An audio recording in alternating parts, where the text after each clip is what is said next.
ça c'est pas de l'amour. On les pousse pas, on les chauffe pas. Ah oui, c'est que de l'amour, c'est clair. Divine Idylle, le nouvel album de Vanessa, on est évidemment ravis que tu sois sur ce plateau de Taratata que tu as fréquenté en d'autres temps avec d'autres albums. Si, qu'est-ce que je suis contente de revenir. T'as vu, ça n'a pas changé, hein.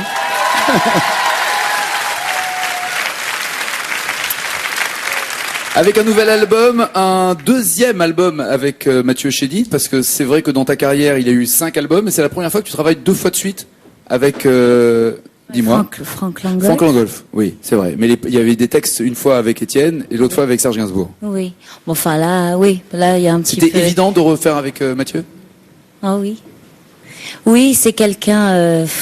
Oui, c'est évident. C'est quelqu'un qui a un si grand talent et des milliards d'idées à la seconde, et puis sa générosité, sa gentillesse. Enfin, c'est de travailler avec quelqu'un de si fort mais de si agréable, c'est idéal. Alors en fait, tu l'as contacté pour d'abord, je vous en prie.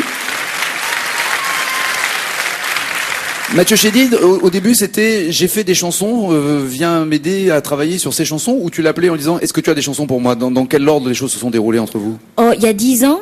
Je parle de là pour Divine Idylle.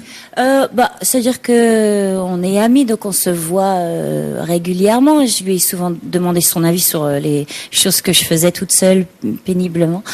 Et puis un soir, on a vraiment travaillé. Enfin. Plus que les autres fois. Enfin, on a vraiment travaillé. On a fait, comme il dit, un atelier où il a arrangé une de mes musiques. Là-dessus, Franck Monet nous a rejoint et écrit le texte de cette musique. C'est devenu une chanson en 2 heures. Ça m'a tellement plu. C'était que dans la facilité. C'était beau, c'était agréable. Après, voilà, c'était ce soir-là, c'était évident, en tout cas, de lui demander s'il voulait bien faire l'album en entier. Et voilà, ça s'est décidé le soir même.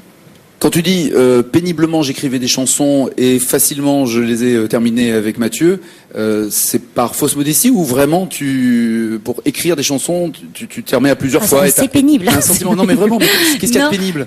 Non, pénible, pas parce que je sais pas. Le texte, les paroles, la mélodie. Enfin, c'est pénible. C'est peut-être aussi pour ça que c'est gratifiant à la fin si ça venait comme ça si facilement. Je sais pas à quel point j'ai le talent de faire ça, donc c'est pour ça que je mets très très longtemps et avec peu de recul, parce que c'est vrai que j'aime faire commencer toute seule en tout cas, parce qu'après j'ai tellement été sublimement bien servie par les autres pendant 20 ans que en fait si je commence par demander de l'aide, après j'ose plus apporter mes propres chansons parce que je les trouve moins bien que ceux des autres. Et puis c'est pas de la fausse modestie quoi. Quand on fait la liste des gens qui m'ont écrit des chansons, je suis une énorme vénère. Franck Langolf, Étienne Roda-Gil, Serge Gainsbourg, Lenny Kravitz.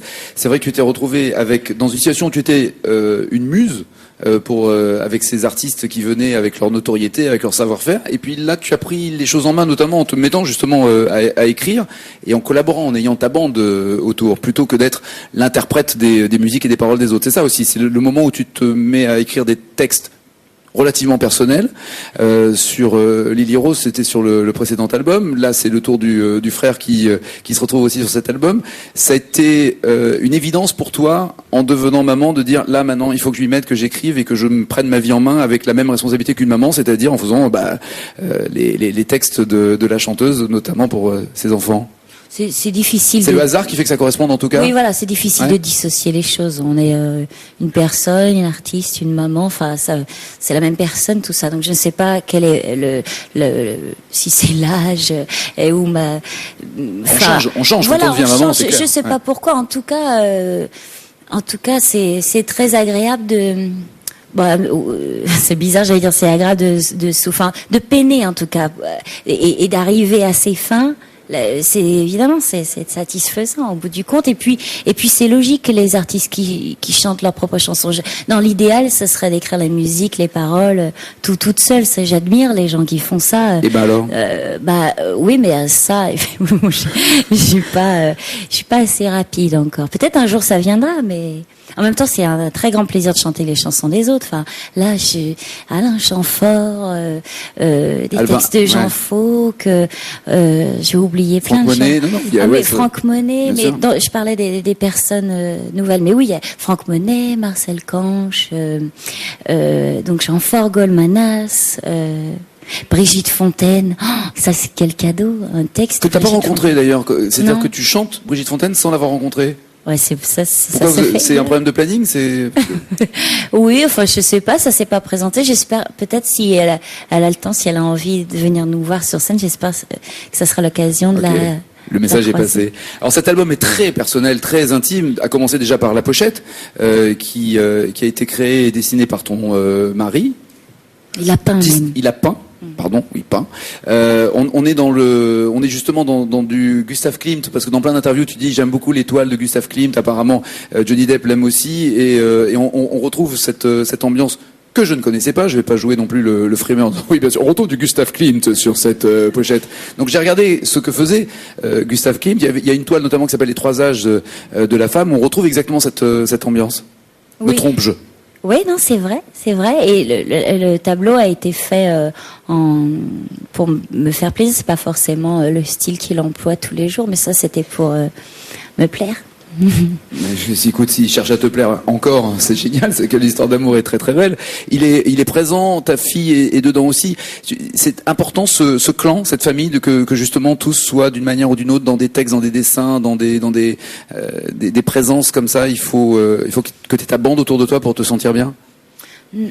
Non, c'est pas ça. Enfin, c'est contradictoire. Ce que je vais dire, c'est que un album, c'est quelque chose de très personnel et en même temps totalement ouvert Public, ouais. au public. Voilà. Donc, mais c'est comme un document. C'est un document qui s'écoute, qui se lit, mais c'est un document d'un moment de vie. Et dans ce moment de vie, ben, ils sont là et quand enfin, en plus, c'est pas au cahier des charges, c'est pas prévu, ça se fait naturellement. Voilà, C'est Vanessa Paradis, c'est Divine Idylle.